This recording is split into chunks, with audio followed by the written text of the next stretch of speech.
साहब।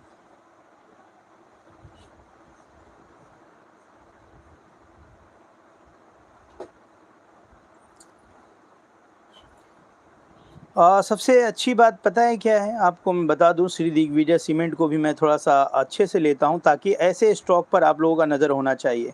किसकी बात मैं करने जा रहा हूँ? श्री दिग्विजय सीमेंट की, ठीक है?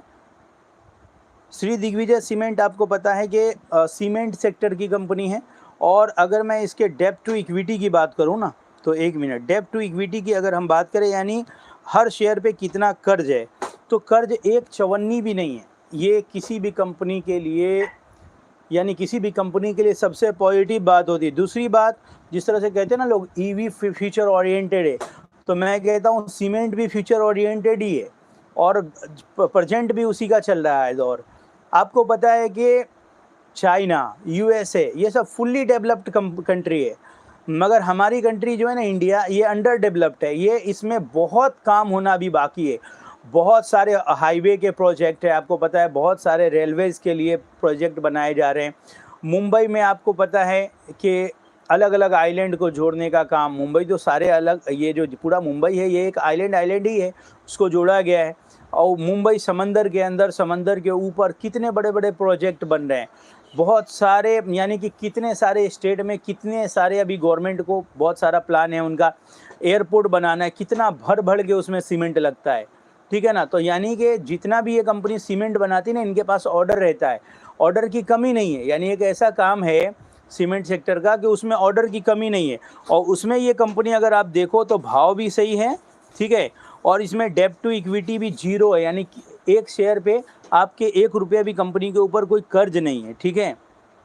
और दूसरी बात, मैं अगर बात करूं आरएसआई की कि मोमेंटम ऑसिलेटर क्या कहता है, ओवरबॉट में, ओवर सोल्ड में है, तो हाँ, अगर हम बात करें इसका जो ये भाव था, जो जो 120 रुपीज़ का था, ओवरबॉट में था, मगर जब बाज़ार में गिरावट आई तो आपको पता है 120 से लेकर के इसने ऑलमोस्ट 65 तक के जो है ना गिरावट दिखाए, यानी 50% के डिस्काउंट में आ गया, ठीक है।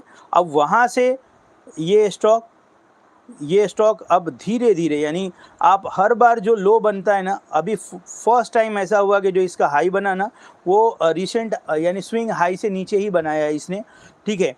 अभी मैं इसमें अप ट्रेंड, अभी भी क्लियर कट अप ट्रेंड में ही है, बस साइडवेज हुआ है ये स्टॉक निचले स्तरों से। 65 से अगर कोई स्टॉक 70 पे जाता है, तो आप समझ सकते हैं कि उसके अंदर 15 नहीं बल्कि वो 20% होता है।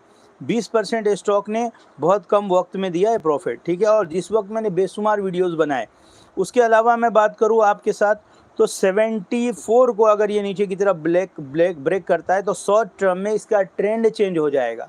बाकी फंडामेंटल्स कमज़ोर नहीं हो जाएंगे, कंपनी का काम ख़त्म नहीं हो जाएगा, ठीक है।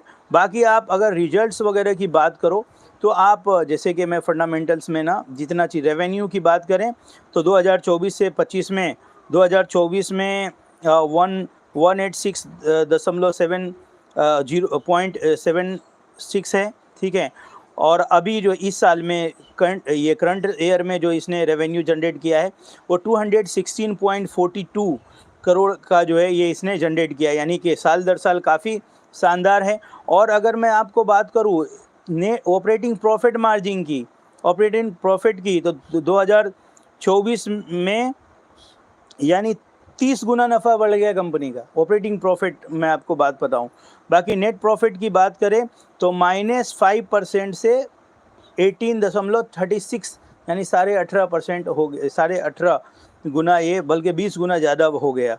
तो ये कितना ही शानदार है, अच्छा है। यानी सारी चीज़ें अगर इस कंपनी के बारे में देखी जाए, श्री दिग्विजय के बारे में, तो ये सारी चीज़ें पॉजिटिव हैं। हाँ, अब बात करें कि भाई कब आप इसको लेना चाहिए, नहीं लेना चाहिए, तो इतनी सारी बात सुनने के बाद लॉन्ग टर्म में, जबकि आरएसआई भी 40 और 46 पे है, तो कोई बुराई कंपनी में नहीं दिखता है, ठीक है। यानी काफ़ी शानदार मुझे ये स्टॉक लग रहा है अभी भी, ठीक है। मगर अभी फ़िलहाल दोबारा एंट्री के लिए इसमें कम से कम मुझे लगता है, सॉरी, अभी हाँ 85 का हाई लगाया ना, तो अगर ये 85 निकाले ना फिर एंट्री लेनी चाहिए, क्योंकि वहाँ से नीचे आने के चांसेस है। इतने ये टेक्निकल्स की मैं बात कर रहा हूँ, वरना तो अगर 5-10 किस्तों में थोड़ा थोड़ा इसको रखा जाए ना लॉन्ग टर्म के लिए, तो कोई दिक्कत की बात नहीं है। बहुत बहुत शुक्रिया दोस्तों, ठीक है।